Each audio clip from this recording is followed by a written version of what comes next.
बोला बोला शंकर भगवान की।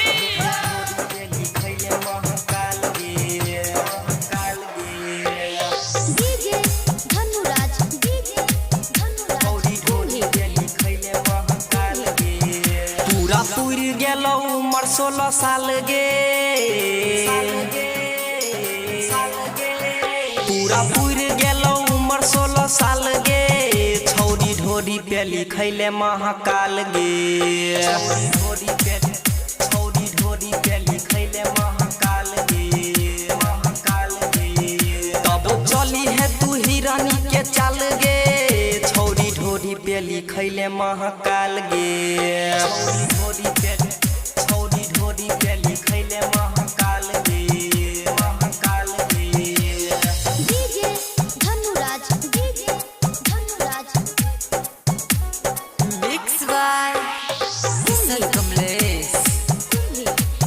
छौरी ढोरी पे लिखैले महाकाल गे, ढोरी पे चमकैत रहतौ गे लाइट। देखी के छौरा सब बनतौ फाइट,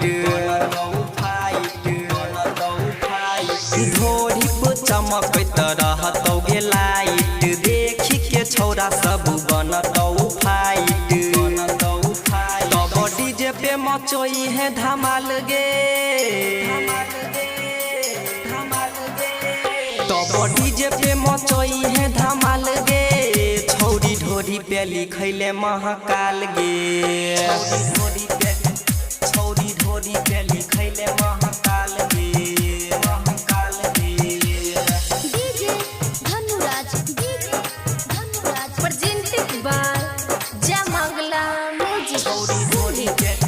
छौरी ढोरी पे लिखैले महाकाल गे, महाकाल गे। माइकल मिथलेश कहै छौ सच गे, तब जाके डीजे पे करी है तू नाच गे,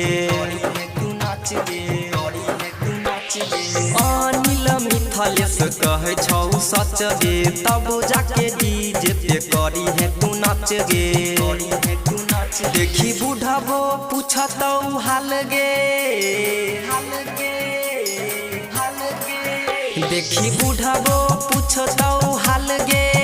छौरी ढोरी पे लिखैले महाकाल गे,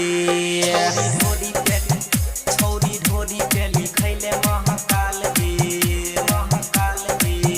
तब चली है तू हिरानी के चाल गे, छौरी ढोरी पे लिखैले महाकाल गे, छौरी ढोरी पे लिखैले महाकाल।